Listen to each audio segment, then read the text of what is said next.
Oi, safadas, como vocês estão? Eu confesso que eu comecei essa semana não tão bem. Eu tava muito cansada e exausta mentalmente. Nesse final de semana, eu fiz um vídeo sobre a temática que tá acontecendo aí do aborto, da PL, e ele foi um vídeo que eu sabia que seria polêmico, que teriam muitos comentários e muitas opiniões contrárias. Mas eu percebi o quanto esse posicionamento, essa abertura para opiniões contrárias me deixa cansada, me deixou exausta, me deixou, sabe assim, com a mente cansada, me deixou como se eu tivesse sido sugada. Eu não sei se isso tem a ver realmente com energia, que é mobilizada nessas situações, ou se é uma questão de ansiedade, saúde mental, inquietude mesmo da minha saúde mental, por estar lidando com uma temática tão difícil. Mas a verdade é que eu fiquei muito cansada muito mal e com dificuldade de digerir tudo o que estava acontecendo. E aí até o tema do podcast era outro, mas eu resolvi trazer esse tema hoje porque eu achei importante falar sobre isso. E então a gente vai falar sobre como é difícil se posicionar atualmente, principalmente quando a gente está falando de internet. Eu sinto que a gente vive um momento em que tudo é mega polarizado, gente. As pessoas estão muito na lógica do herói e do vilão, querem levar isso, assim, pra graus absurdos. Então tem muito essa coisa da polarização, ou é direita ou é esquerda, ou você é bom ou você é mal, ou você acredita nisso ou acredita naquilo, Então a gente tá vivendo este momento difícil, em que tudo tá muito inflamado, Não sei se é de hoje, mas eu sinto que nos últimos anos isso se intensificou mais. E assim, claro, calma. Eu não tô falando que a gente tá vivendo uma era do mimimi, que as pessoas não podem falar mais nada, que a gente não pode colocar opinião contrária na internet. Eu tô falando sobre como a gente tá conduzindo, assim, as discussões nas redes, sabe? E o quanto que isso acaba inibindo as pessoas de emitirem suas opiniões sobre assuntos importantes. Ou até mesmo da gente tratar essas temáticas sensíveis de maneira honesta, de maneira saudável, de maneira que gere conhecimento. Eu mesma vou confessar para vocês que eu demorei 3 dias para postar o meu vídeo sobre a pele do aborto. Mesmo com muita clareza da minha opinião, mesmo estudando sobre o assunto, mesmo sendo uma defensora da saúde sexual das mulheres, há tanto tempo, eu tava com medo do que eu ia ter que ler. De onde esse vídeo ia parar, sabe? De que tipo de opinião ia ser exposta. Isso me lembrou muito do meu pós-BBB, Como eu comentei lá no primeiro episódio, foi a primeira vez que eu fui exposta à tal da cultura do cancelamento. E o cancelamento pós-BBB me paralisou muito, me chocou muito ver como tudo aquilo aconteceu. Eu fiquei um tempo sem querer emitir opinião, então eu não queria gerar nenhuma conversa importante. Eu não queria ir para as redes falar minha opinião sobre nada muito marcante, porque eu ficava paralisada mesmo, com medo e da distorção das pessoas, das opiniões contrárias, da invalidação, do caos que as pessoas fariam, em torno de algo que eu tinha dito, ou de alguma opinião que eu tinha emitido. E pelo visto, acho que é algo que eu ainda tô superando, Eu senti na pele esse fim de semana como isso me gatilhou para aquela Marcela lá do pós-BBB, que teve que lidar com muitos comentários, muitas opiniões e teve que lidar com uma cultura do cancelamento. Mas nos últimos anos, e principalmente assistindo outros BBBs, eu passei a refletir muito sobre o tal do cancelamento, a cultura do cancelamento, e como a maneira como a gente conduz ela pode fazer com que ela seja mais maléfica do que benéfica para nós como sociedade. Embora ela nasça com essa premissa, de levantar assuntos importantes, ela nasça com esse olhar de não dar espaço para falas ou comportamentos errados, às vezes eu acho que ela pode atrapalhar muito mais.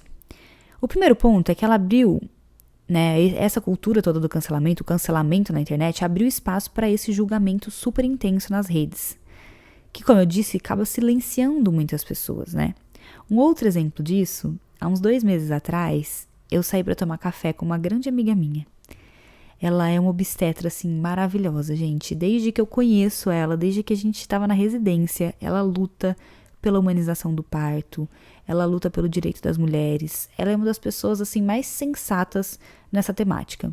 E ela é uma pessoa que fala muito sobre violência obstétrica da maneira mais delicada, ponderada, sensível, incrível que eu já conversei com alguém.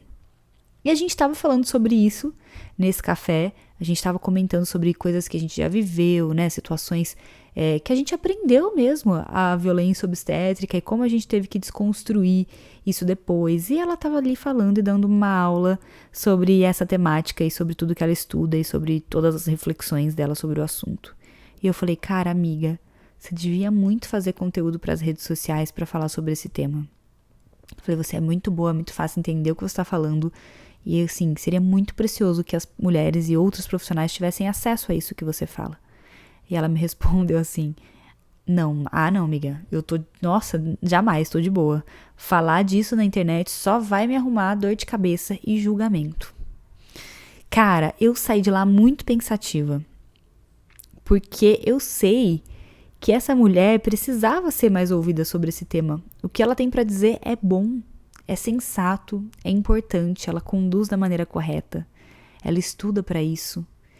E ela merecia, né? Na verdade, as outras mulheres e outros profissionais mereciam e precisavam ouvir um pouco mais desse tipo de opinião.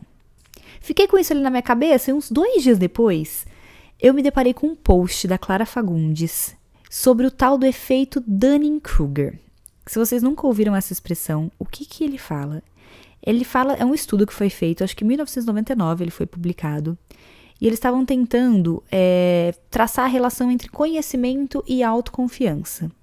Então, basicamente, o que esse efeito mostra é um viés cognitivo, onde as pessoas que elas têm baixa competência, pouco conhecimento sobre alguma coisa, elas tendem a superestimar as suas habilidades. Enquanto os indivíduos muito competentes, eles tendem a subestimar as suas competências. Ou seja, basicamente, as pessoas que não sabem muito sobre as coisas, que não têm tanto conhecimento, estão por aí falando abobrinha e muito confiantes do que elas estão falando. Enquanto as pessoas realmente capacitadas, elas ficam com medo da competência delas. Elas têm, acho que talvez, um senso maior de responsabilidade, né? Por saber que sabem, sabe? O homem sapiens, sabe? Que é o homem que sabe que sabe. Por saber que sabe, saber da seriedade dos assuntos, de como essas informações precisam ser passadas de maneira séria, essas pessoas acabam ficando mais paralisadas e com medo de emitir essas opiniões na internet. Eu acho que eu já vivi isso muitas vezes assim na minha vida, porque trabalhando com saúde, né, é sempre um cuidado muito grande com o que você vai comunicar para que, né, não seja comunicado da maneira errada. E aí eu vejo que muita gente comunica temáticas parecidas da que eu comunico sem responsabilidade nenhuma, assim, sem medo nenhum de estar falando uma abobrinha, assim. Então, é basicamente disso que fala esse efeito. O quanto a gente vai vendo as pessoas que não têm habilidades, não têm conhecimento, bem confiantes do que elas estão fazendo e as outras pessoas engessadas. Inclusive, se você, alguma de vocês que está me ouvindo aí, trabalha com qualquer coisa que envolva rede social, você já deve ter tido essa percepção também, né? Tipo, uma pessoa que parece que sabe bem menos que você, tá bem menos preparada, às vezes até comunica errado as informações, tá ganhando dinheiro, tá tendo alcance, tá fazendo ali um monte de coisa em cima dessa informação e você às vezes tá paralisada no seu julgamento pessoal e no medo do julgamento dos outros. Então, eu entendo, né, que o cancelamento, ele intensifica esse fenômeno que já acontece, né, que já é as pessoas que deveriam estar falando coisas e às vezes não falam, por já estarem se julgando, o medo delas do que vai vir na internet, né, do que vai vir do julgamento das pessoas, paralisa muito mais. No caso da minha amiga, gente, eu já ouvi tanta gente falando absurdos sobre violência obstétrica, tanto homem, inclusive, falando abobrinha sobre mulher, reprodução, os corpos delas, os direitos delas, sem nenhum pudor, sem nenhum medo de estar errando, assim, sabe, no que tá dizendo, sem nenhum estudo, sem nenhuma preocupação ética com o que tá sendo dito, enquanto ela, que estuda pra caramba, que tem uma visão importantíssima sobre o assunto, ela prefere não falar. Porque ela sabe que quando a gente joga a nossa opinião nas redes sociais, a gente pode ser massacrado por ela, mesmo que ela seja uma opinião correta. E eu não julgo ela por isso, né? Não é um julgamento por ela, na verdade é uma reflexão, porque o quanto isso é perigoso e problemático. Porque a gente está dando mais espaço para idiotas, enquanto as pessoas que realmente precisam comunicar estão com muito medo. Então a cultura do cancelamento, ela intensifica isso, principalmente porque a gente aprendeu a cancelar pessoas e não temáticas. A gente não está usando o cancelamento ou a reflexão de uma maneira que facilite a gente trazer esses assuntos à tona. A gente usa o cancelamento como uma punição para pessoas. Então a gente engessa as pessoas nos seus erros ou opiniões ali que elas emitiram em algum momento, e na sequência a gente prende elas nesse lugar de errou. Então, vamos supor que alguém teve um comentário machista ou racista, ficou presa nesse comentário ali, nessa opinião sobre essa pessoa. E aí, na sequência, a gente, infelizmente, invalida tudo que essa pessoa faz, diz, ou até mesmo as suas tentativas de mudança e de aprendizado. Então, a gente quer punir as pessoas num nível que a gente quer pegar esse erro dela, usar esse erro como justificativa para acabar com a vida dela, né, para acabar com qualquer outra opinião que ela tenha, para acabar com o trabalho dela, para acabar, enfim, com outras coisas dela. E a gente não dá a permissão, não dá o espaço para que essa pessoa mude, ou para que essa mudança traga reflexão para que outras pessoas aprendam sobre isso. Assistindo os BBBs que vieram depois do meu, né, eu consegui observar isso, assim, com muita clareza. Uma coisa que acontece e se repetiu com frequência, assim. A sensação que eu tenho é que as pessoas primeiro escolhem quem vai ser cancelado e depois os porquês. A narrativa do herói e vilão, ela é tão entranhada na nossa sociedade, foi tão construída pela mídia, pelas novelas, enfim, pela nossa visão, né, de mundo polarizado das coisas, que ela é levada ao extremo quando a gente está falando de um reality show. Então, assim, a partir do momento dentro de um reality que uma pessoa, é decidido que a pessoa é uma vilã, tudo que essa pessoa falar vai ser analisado com uma lupa de aumento, argumentado e usado para prender ela cada vez mais nesse lugar. Então, cada palavra, cada frase dela vai ser maximizada, às vezes distorcida, e às vezes até esvaziando pautas importantes, assim, só para conseguir manter essa pessoa neste lugar da vilania. E o contrário também acontece, né? Se uma pessoa é lida como herói, heroína pelas pessoas, aí ela pode ter algumas falas ali problemáticas e acontece que a gente popularmente chama de passada de pano, né? As pessoas fingem que não viram essas falas ou elas arrumam argumentos para aliviar essas falas, né? Então elas ficam o tempo todo tentando deixar intacto os papéis as quais elas já colocaram aquelas pessoas ou que elas querem manter aquelas pessoas. Pra mim, uma das personagens do BBB que ficou mais marcado isso foi a Sara, do BBB 21. A Sara, vocês devem lembrar, ela era uma das queridas no começo do programa, né? A espiã, ela era venerada pela estratégia, pela visão de jogo que ela tinha. Ela tinha ali até uma fala ou outra não tão legal, assim como quase todo mundo do mundo tem, né, gente? Mas o pessoal não dava nenhum destaque para isso, porque ela estava numa posição legal, né? Que as pessoas queriam manter ela nessa posição positiva, nesse olhar positivo sobre ela. Então, as pessoas não davam atenção nenhuma para isso. A partir do momento que a Sara se desentendeu com quem era a nova heroína ali do programa, e ela acabou virando a vilã, né, do programa, qualquer fala, qualquer comportamento dela foi cancelado, e as pessoas pegavam tudo e esmiuçavam para tentar criar e reforçar uma imagem negativa dela. Então ela, para mim, foi uma personagem, foi quase um estudo para mim observar isso. Foi uma personagem que eu consegui ver isso muito bem, que as pessoas escolhem primeiro quem elas vão colocar no papel de herói e vilão e depois o que.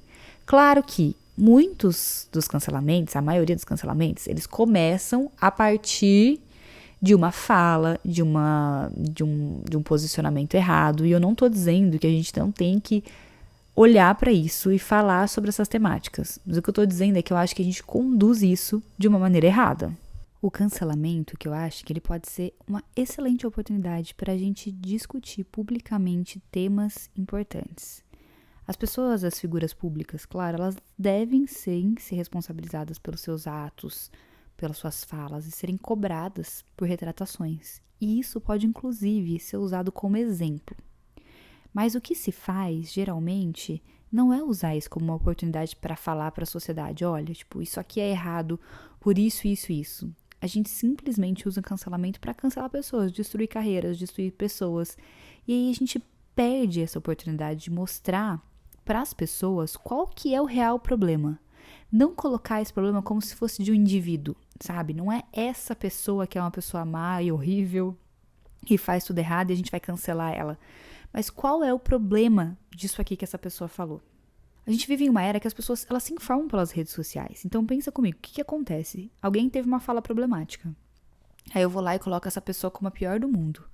Gera uma onda de cancelamento em cima dela, né? Instigo as pessoas a massacrarem ela.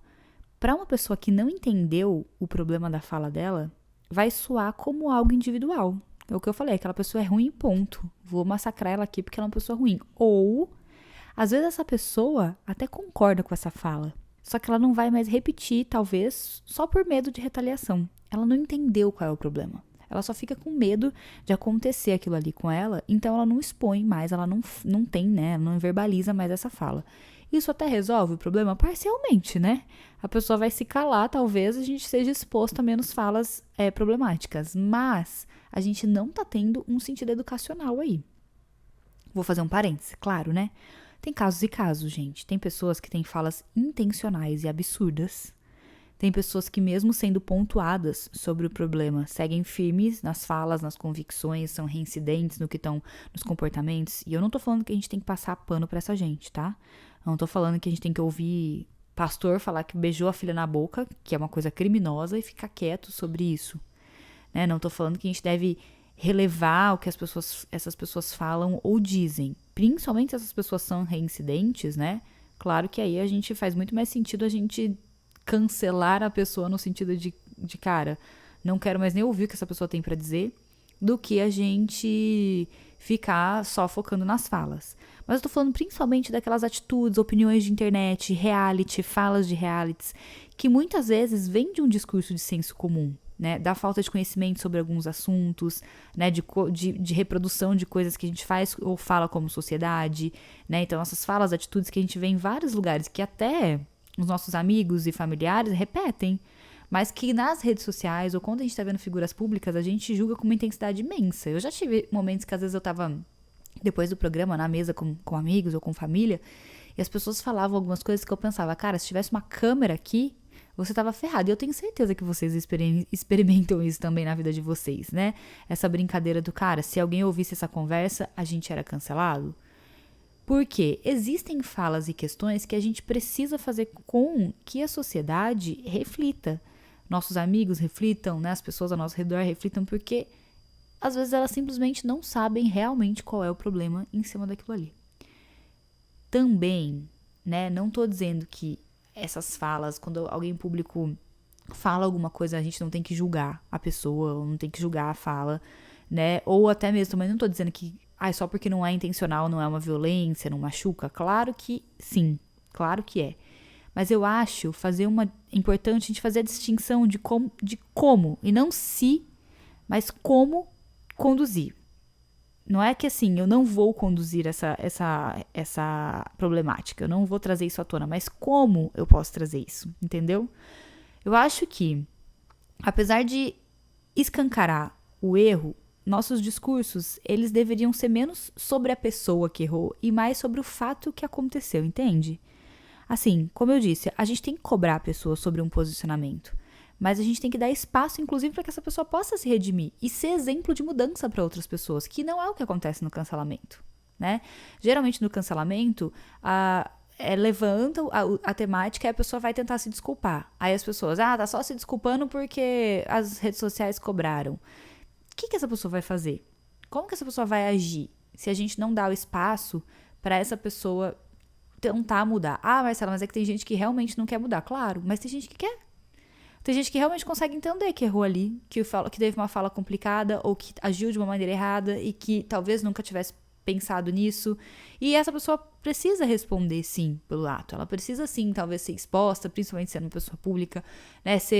Que as pessoas olhem, mas não no intuito de destruição dela, e sim de colocar o foco no que aconteceu, até para que essa pessoa consiga entender o que é que está acontecendo com ela.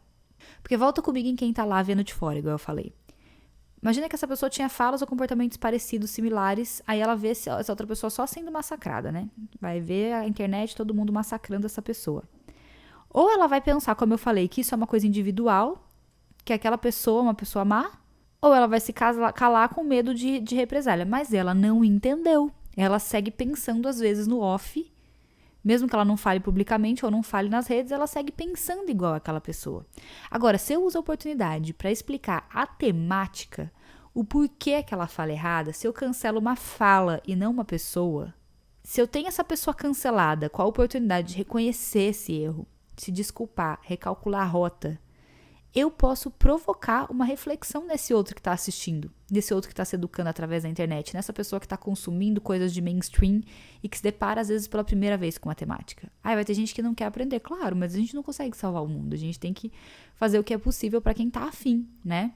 E sim, eu sei que vai ter gente que falar, mas a gente está cansado, todo mundo tem acesso à informação se quiser, né? Só pesquisar no Google. Cara, eu sei. Mas, gente, infelizmente, as informações, elas são enviesadas pelas bolhas que as pessoas vivem.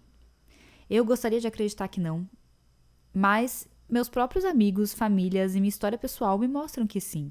Que muitas vezes as pessoas simplesmente nunca ouviram falar sobre um problema.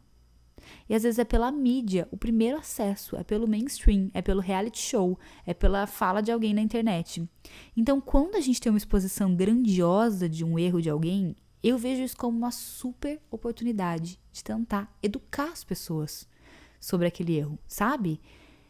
Eu estava, inclusive, também lendo um livro um tempo atrás. O livro chama Mulheres Não Te Devem Beleza, algo assim na tradução em português. É um livro que eu amo. Nossa, tem muitos temas de lá, inclusive, pra gente conversar. Mas ela tem uma frase bem importante, que eu não sei se eu cheguei a falar disso no primeiro app com vocês, mas ela tem uma fala bem importante no livro, em algum momento, que ela fala assim: por que você cobra e pune pessoas por coisas que você acabou de aprender? Então, assim, como sociedade, muitas questões a gente está aprendendo de maneira coletiva. Tem conhecimentos que eu tive há pouco tempo. Então, talvez eu tenha sim que ensinar algumas pessoas. Talvez eu tenha sim que dar espaço para que as pessoas aprendam, né? Eu tive que internalizar isso também. Quando eu comecei a ficar pistola com o machismo, né? E olha só a minha história. Eu só tive acesso ao feminismo com quase beirando os 30 anos, tá? Então, assim, claro que eu nunca tinha sido uma pessoa super intencional, né? De querer falar coisas problemáticas intencionalmente. Mas provavelmente, possivelmente, obviamente, eu tive piadas e conversas que hoje em dia eu jamais teria, né? Depois de entender toda a questão. Mas enfim, quando eu comecei a ficar pistola ali com o machismo, eu não queria explicar nada, não. Eu achava isso que às vezes a gente acha um absurdo que alguém não saiba sobre isso, que alguém nunca tenha dado um Google e nunca tenha se educado sobre isso. Só que eu percebi que quando eu era pistola assim, meus amigos, eles não recorriam a mim pra aprender. Na verdade, eles me viam meio que tipo chata, sabe? Acabavam se distanciando da pauta, não tentavam entender o meu lado.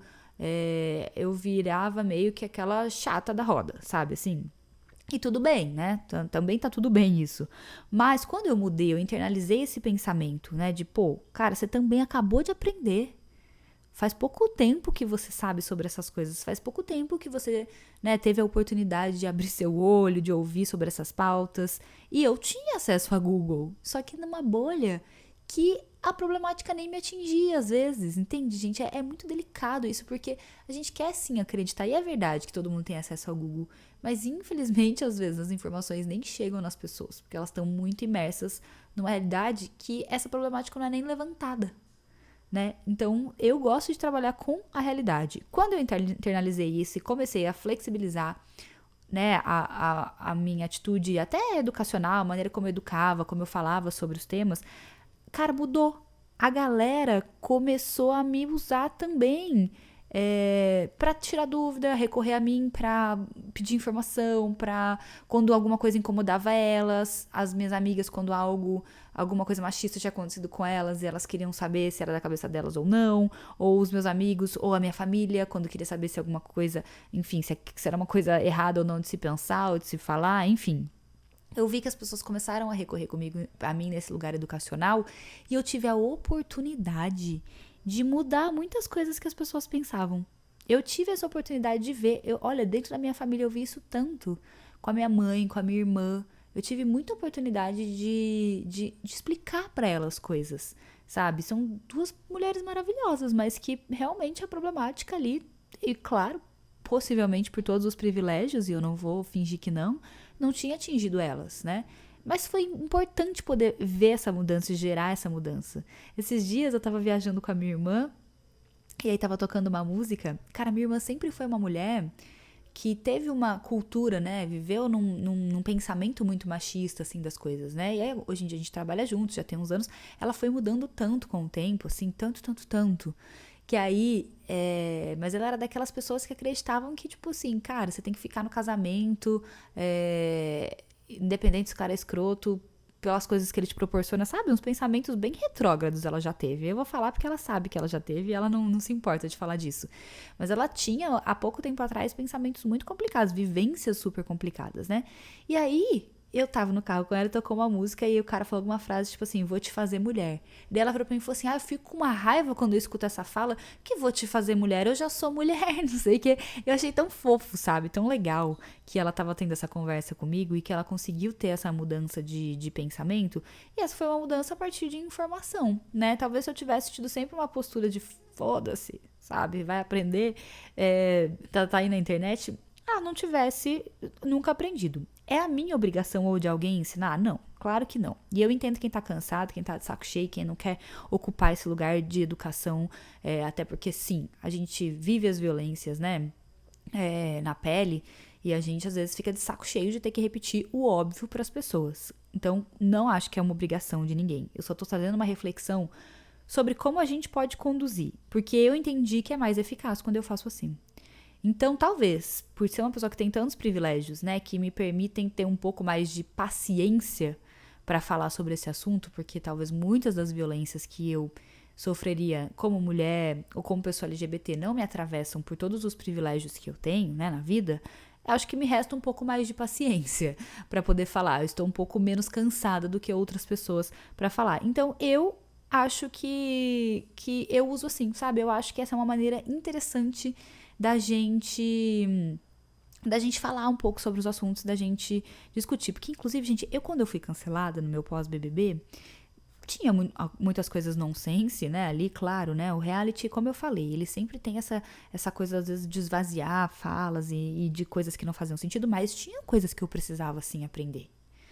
Tinham coisas que eu precisava olhar, que eu precisava, enfim, só que eu não aprendi elas com as pessoas que estavam me massacrando, porque essas pessoas me deixavam com medo, então eu queria só evitar ver ou ler qualquer coisa que essa pessoa falasse sobre mim, ou eu queria só me defender, né, e dizer que eu não era aquilo e tentar mostrar pra pessoa outros lados meus que eu sei que eu tinha, né, que eu tenho.